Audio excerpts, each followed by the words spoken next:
no one knows anything about grains on sandpaper, what does 240 tell you? Is that? It's a finishing sand. You want to basically just touch the material. If you sand it too much with 240, you'll close the grain up because the sawdust is so fine, it will enter into the pores of the wood. So these are touching, the pad that's on here is touching the wood only by 2 thousandths. There's only 2 thousandths of pressure hitting the surface of the wood. And the rotation that we have it set up on,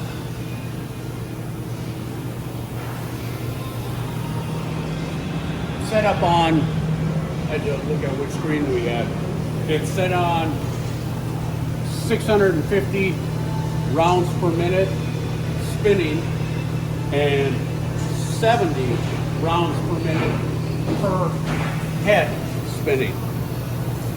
And the feed belt is set at 4 feet. While that powder that's on now. Got one more to do so I can see that? Yep.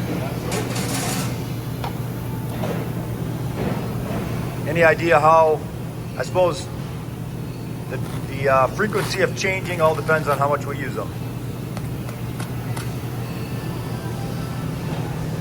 Once every 2 days. It's like my underwear, once every 2 days. That's gonna go on YouTube. That'll be a big hit. Perfect. Whether you need it or not. We changed it out. We changed the paper out. We just actually had a meeting about this. Looking at the map behind it, and approximately every 100 to 110 panels, given the size of the panel. So that's what we have. Now we're obviously putting new ones on. Yep. 240 grain. Would we ever go any higher than that? No. Is it not 240? We tried different grips. Yep. And we got a better finish swirl. The swirl pattern in the material. 240 was the optimum. We tried 180, we tried 320, and 240 gave us the best finish pattern. Is that industry standard, or is that just what works for us? The irony is, when we sand these by hand, if we sand them by hand with an electric sander, we sand it with 180. If we sand it with 240, we end up polishing the surface and it won't take stain. And you think an automated machine should go with a lower grit yet, but because of the feed rate and the speed rate, it's much slower than a hand electric sander to go with 240. Are those rings being held on by magnets? Yes. Got it.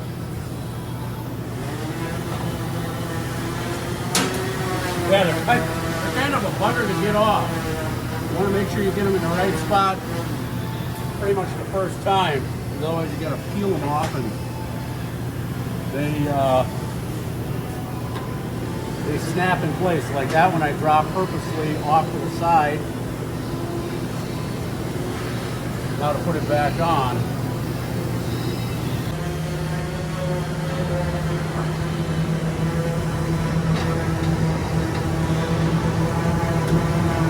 So are these magnet based as well? They are. There is a alignment pin with a ring, magnetized ring. And then there are 2 holes here for alignment. Actually, sorry, there's 4 holes. The other one has 2 holes. So you just spin it until it catches and on it goes. These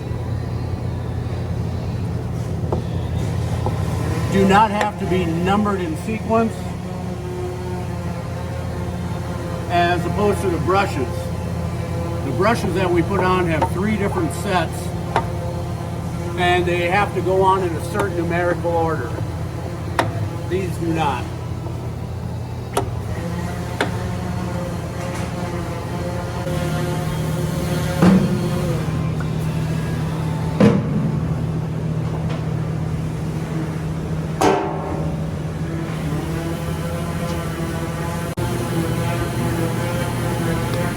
Total number of heads, Martin, that are on this sander then in front 9. here? There are 9. 9?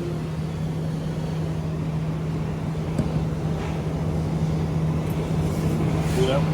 There we go.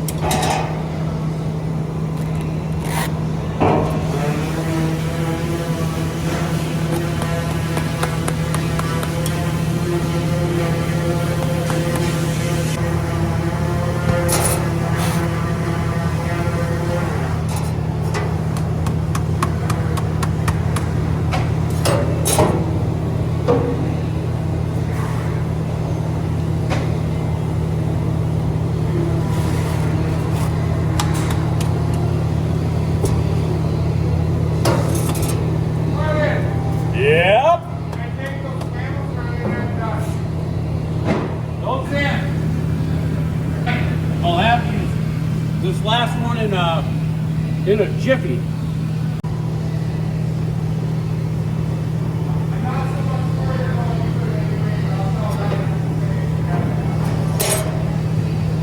Martin, do you do this on a regular basis, or have you trained other people, or how does that work? How do you know when it needs to be? There's an hour meter on here that tells you when to change out, and it actually is color indicated. Green is, well, good and fresh. Orangish yellow means you're getting near the end of the life, and red tells you bye-bye. And as of right now, it's just me. But there are going to be other people absolutely trained on this, because everybody here, we want to be able to switch from one area to another. So if one teammate is gone on vacation, another teammate can just step right into that area and start to operate.